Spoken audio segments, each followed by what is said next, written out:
కష్టే ఫలి అనే పదానికి సరైన నిర్వచనం చెప్తున్నారు ఆ గ్రామ సర్పంచ్.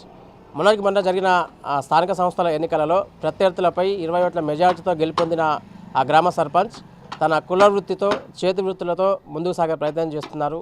గ్రామ సర్పంచ్ హోదాను సైతం మర్చిపోయి కష్టే ఫలి అనేటటువంటి నినాదంతో తన చేతి వృత్తి పనులను చేసుకుంటూ కాలం వెలుదీసే ప్రయత్నం చేస్తున్నారు. ప్రస్తుతం ఆయన ఎవరో కాదు, కామారెడ్డి జిల్లాలోని నిజాంసార్ మండలం సుల్తాన్ నగర్ గ్రామ సర్పంచ్గా ఎన్నికైనటువంటి ఆ సర్పంచ్ ప్రస్తుతం మనతో పాటు ఉన్నారు. వడ్ల బ్రహ్మం. ఆ బ్రహ్మంతో మాట్లాడే ప్రయత్నం చేద్దాం. వాళ్ళ అంశాలపై ఆ బ్రహ్మం మాట్లాడడానికి సిద్ధంగా ఉన్నారు. వారితో మాట్లాడే ప్రయత్నం చేద్దాం. అన్న చెప్పండి, మొన్న మీరు 20 ఓట్ల మెజార్టీతో సుల్తాన్ నగర్లో గెలుపొందారు కదా, మీ కుల వృత్తి అంటే ఈ చేతి వృత్తి పనులు చేసుకుంటే ఎందుకు జీవనం సాగిస్తున్నారు? ఏంది అసలు విషయం? కంపల్సరీ చేయాల్సిందే కదా. ఏ సర్పంచ్ గెలిచినంత మాత్రాన మనకు సర్పంచ్ పదవి అన్నం పెట్టదు కదా. కష్టపడాలా, కష్టపడుతూనే ఊరిని డెవలప్ చేయాలా, ఊరిని అభివృద్ధి చేయాలా. ఏ పని మా ఊళ్ళో ప్రతి పనిని ప్రతి పథకాలు అర్హులైన ప్రతి ఒక్కరికి అందించాలా. ప్రతి పథకాలు ఇందిరా మిన్లే కానీ ఏదైనా పథకాలు గవర్నమెంట్ ఇచ్చిన పథకాలు అన్నీ ఆ లబ్ధిదారులకు చేకూర్చే విధంగా చూసుకుంటా మరి ప్లస్ నేను కూడా వర్క్ చేసుకుంటేనే కదా నా జీవనం. మా వృత్తి ఇది. వృత్తి చేసుకుంటూ కష్టపడితేనే 4 రూపాయలు వస్తాయి. కష్టపడకుండా ఓన్లీ సర్పంచ్ పదవితోనే బతకలేం కదా. సర్పంచ్ పదవి అంటే ఏంది, నెలకు ఒక 6,000 జీతం వస్తాయి. ఈ రోజులలో ఏముంటుంది అని కంపల్సరీ నేను కష్టపడాల్సిందే. కష్టపడి డైలీ నైట్ మా చిన్న విలేజ్, చిన్న ఊరు, చిన్న గ్రామం. డైలీ రాత్రి బావులు కష్టపడతాం.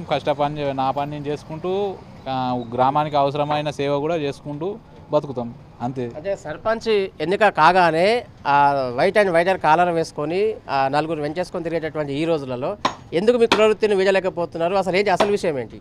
సర్పంచ్ పదవి అనేది ఒక 5 సంవత్సరాలు ఉంటుంది, పోతుంది. నా వృత్తి అనేది నాకు కరెక్ట్గా చేసుకుంటేనే నాకు బయట మళ్ళీ ఇంకో వృత్తి, ఇంకో బిల్డింగ్ కానీ ఏమైనా వర్కులు వస్తాయి. ఇప్పుడు సర్పంచ్ పదవిని వర్కులు బంద్ చేస్తే చెప్పేటోళ్ళు కూడా వర్కులు చెప్పారు. అంత వర్క్ బంద్ చేసుకోవాల్సి వస్తుంది. అటు సర్పంచ్ పదవి చేయలేక సర్పంచ్ పదవి మీద డబ్బులు ఏం రావు కాబట్టి నా వృత్తి నేను చేసుకొని పంట పండించుకొని వ్యవసాయం చేసుకొని అన్ని రకాలుగా అన్ని వర్కులు చేసుకుంటూ ప్లస్ సర్పంచ్ పదవి చేసుకుంటూ ఊరిని అభివృద్ధి చేసుకుంటూ బతకాలి తప్ప. అది సర్పంచ్ పదవి కేవలం సర్పంచ్ పదవి మీదే బతుకుతా అంటే అది 5 ఏళ్ళు ఉంటుంది, పోతుంది. అందులో ఏమొస్తుంది? ఊరిని ఎట్లాగో అభివృద్ధి చేయాలి. అభివృద్ధి చేసుకుంటూ ప్లస్ నా పని నేను చేసుకుంటూ అభివృద్ధి చేస్తాం. గ్రామ సేవకునిగా గ్రామానికి పని చేసుకుంటూ 12-1 గంటల నుంచి నా వృత్తి నేను చేసుకుంటా. అంటే మీరు మీ చేతి వృత్తులు పని చేసుకుంటే మీరు నిజాంసార్లో షాప్లో మీరు షాప్ నిర్వహిస్తూ మీ వృత్తి పనులు కొనసాగిస్తున్నారు కదా. సుల్తాన్ గ్రామం ఇక్కడ నుంచి ఒక 2 కిలోమీటర్ల డిస్టెన్స్లో ఉంటే అక్కడ ఆ సమస్యలు ఏ రకంగా ప్రజలు మీరు ముందుకు వచ్చి చెప్తున్నారు? ఆ ప్రజల సమస్యలను పరిష్కరించే విధంగా ఏం చేస్తారు అక్కడ గ్రామంలో? మీరు ఏం చేయబోతున్నారు? ఒక్కొక్క రోజు గ్రామ పంచాయతీలో 2 గంటల వరకు 12 గంటల వరకు 2 గంటల వరకు టైం కేటాయించుకొని ఉంటా. వాళ్ళకి ఏ అవసరాలు ఉన్నా పొద్దున్నే వస్తారు. పొద్దున్నే వచ్చి 12 గంటల వరకు వస్తారు. లేదా నేను 2 గంటల వరకు కూడా ఉంటా. ఆ 2 గంటల నుంచి నైట్ 10 o'clock వరకు ఇక్కడ వచ్చి వర్క్ చేసుకుంటా పోతాం మళ్ళీ. సో చివరిగా ఒక సర్పంచ్గా నూతనంగా ఎంపికయ్యారు. ఇవాళ మీ చేతి వృత్తులు కుల వృత్తి పేరిట మీ పనులు నిమగ్నమై 10 మందికి ఆదర్శంగా నిలిచేటటువంటి ప్రయత్నం అని చెప్పాలి. నిజాంసార్ మండలంలో చాలామంది సర్పంచులు అధికార పార్టీ నుంచి ఇతర పార్టీల నుంచి గెలుపొందినటువంటి నేపథ్యంలో చాలామంది వైట్ కాలర్లు వేసుకొని ప్రజలకు కొంచెం దూరం అయ్యే ప్రయత్నం కూడా సాగుతుందని కొంతమంది ఆరోపణలు వెలువెత్తుతున్నటువంటి నేపథ్యంలో మీరు మీ కుల వృత్తిని చేసుకుంటూ ప్రజల సమస్యలను వింటూ వారికి పరిష్కార మార్గాలు చూపే దిశగా ఎలాంటి అడుగులు వేయబోతున్నారు? మా ఊళ్ళో గవర్నమెంట్ ప్రకటించిన ఏ పథకమైన అర్హులైన ప్రతి ఒక్కరికి, బీదవారికి అర్హులైన ప్రతి ఒక్కరికి ప్రతి పథకం అందేలా నేను కష్టపడి చూసుకుంటా. మా ఎమ్మెల్యే సాబ్ కానీ మా అన్న మల్లికార్జున అన్న కానీ అందరూ అందుబాటులో ఉంటారు. ప్రతిరోజు గ్రామ పంచాయతీ పోతా, వాళ్ళ కష్ట సుఖాలు తెలుసుకుంటా, వాళ్ళకి ఏ అవసరం ఉన్నా వాళ్ళకి అందుబాటులో ఉంటా. ప్లస్ ఎక్కువ సమయం ఊళ్ళోనే కేటాయిస్తా. ఏదో మామూలుగా ఇప్పుడు 2 గంటల వరకు నేను గ్రామ పంచాయతీలోనే ఉంటాను. 2 గంటల నుంచి తర్వాతనే వచ్చి నాకు కూడా వర్కులు పట్టుకునే ఉంటాయి కాబట్టి ఇది కూడా చేసుకోవాలి కాబట్టి నైట్ 10 o'clock దాకా వర్క్ చేసుకుంటాం. వైట్ వేసినంత మాత్రం ఏమొస్తుంది? ఊళ్ళో గ్రామంలో ఉన్న పనులు, గ్రామకంఠం పనులు, గ్రామ అభివృద్ధి చేయాలి. ముందు మురికి వాడాలి. మన గ్రామానికి ఏం అవసరం అవన్నీ మా ఎమ్మెల్యే సాబ్కు చిట్టి మీద వివరించి చెప్పినా అన్నీ ఇస్తానన్నాడు. కబ్రస్థాన్ కాంపౌండ్ వాళ్ళు చేసుకోమన్నాడు. అవన్నీ ఇస్తా అన్నాడు. సార్ చేసుకోమన్నాడు. మొన్ననే డ్రైన్ కూడా ఒకటి శాంక్షన్ చేయించిన. సార్ కూడా ఓకే చేసే మీ ఊరికి అని డ్రైన్లు ఇచ్చిండు. మా ఊరికి ఏమేమి అవసరమో మా ఊరు పెద్దలను అందరినీ తెలుసుకొని ఒక చిట్టి మీద రాసుకొని ఎమ్మెల్యే సాబ్కి అడిగినాం జరిగింది. అడిగిన వెంటనే సార్ కూడా ఒక డ్రైన్ ఇచ్చిండు, సీసీ రోడ్లు ఇచ్చిండు, అంగన్వాడీ స్కూల్ రిపేర్ వర్క్లకు చెప్పిండు చేయమని. అన్నీ ఓకే, పథకాలు అన్నీ మంచిగానే వస్తున్నాయి. మా ఊళ్ళో 82 ఇందిరా మిల్లు శాంక్షన్ అయితే కట్టలేని పరిస్థితుల్లో ఉన్నారు. ఎందుకంటే మా ఊరు చిన్న విలేజ్, గరీబ్ వాళ్ళ ఊరు. పొలాలు లేవు ఎక్కువ ఊళ్ళకి కూడా. రెక్కాడితే కానీ డొక్కాడని పరిస్థితి సుల్తానార్లు ఉన్న గ్రామ ప్రజలందరికీ. ఒక్కళ్ళకి కూడా రేషన్ కార్డు ఒక 100 ఫ్యామిలీలు ఉంటాయి, రేషన్ కార్డుతోనే బతుకుతారు. అంతకుమించి ఏం బతకలేరు. కష్టపడే బతుకుతారు అంతే.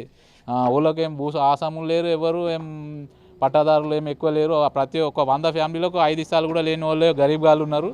వాళ్ళు ఏదో కూలీనాలు చేసుకొని కష్టపడి బతుకుతారు.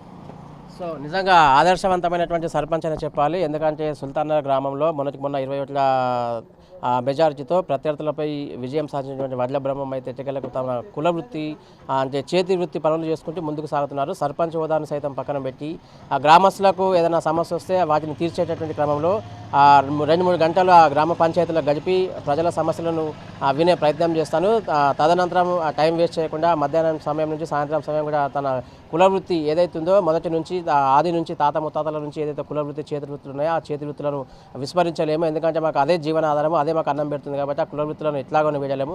సర్పంచ్ పదవుల నుంచి వాళ్ళు వస్తుంటాయి పోతుంటాయి, శాశ్వతమైనటువంటి పదవులు కావు కాబట్టి ఉన్నప్పుడు సర్పంచ్ హోదాకు ఇవ్వాల్సిన సమయం సర్పంచ్ హోదా ఆ హోదాకు అక్కడ సమయం కేటాయిస్తాం. తదనంతరం కాలం వృధా చేయకుండా టైం వేస్ట్ చేయకుండా ఇక్కడ కుల వృత్తిని చేసుకుంటూ కుటుంబ పోషణ నిమిత్తం ఈ పనులు చేసుకుంటామంటూ వడ్ల బ్రహ్మం చెప్తున్నటువంటి పరిస్థితి. నేడు ఆధునిక యుగంలో కొన్ని ప్రాంతాలలో సర్పంచులు ఎన్నికైనటువంటి కొంతమంది నూతన సర్పంచులు అయితే వైట్ అండ్ వైట్ కాలర్లు వేసుకొని నలుగురిని పోగేసుకొని తిరుగుతూ గ్రామ పంచాయతీలకు రాకుండా కూడా పబ్బం గడుపుతూ కాలం వెలిసేటటువంటి సర్పంచులు ఉన్నటువంటి ఈ ఆధునిక కాలంలో ఒక సుల్తానార్ గ్రామ పంచాయతీ పరిధిలో ఉన్నటువంటి నూతనంగా ఎంపికైనటువంటి సర్పంచ్ వడ్ల బ్రహ్మం అయితే ప్రజాసేవకు అంకితం కావడంతో పాటు తన కుటుంబ పోషణ నిమిత్తం కుల వృత్తులను ప్రధాన జీవనాధారంగా చేసుకుంటూ కుల వృత్తులను పనులు చేసుకుంటూ ముందుకు సాగే ప్రయత్నం చేసినటువంటి పరిస్థితి. నిజంగా ఇది ఆదర్శవంతమైనటువంటి సర్పంచ్ అని చెప్పాలి. ఎందుకంటే ఈ మధ్య కాలంలో ఎటు చూసినా కూడా వైట్ అండ్ వైట్ కాలర్ వేసుకొని 10 మందితోంచి బయట తిరిగేటటువంటి సర్పంచ్ ఉన్నటువంటి ఈ ఆధునిక కాలంలో ఒక వడ్ల బ్రహ్మం మాత్రం 10 మందికి ఆదర్శంగా తెలుస్తున్నాడు. సర్పంచ్ అంటే ఇలాగా ఉంటారా,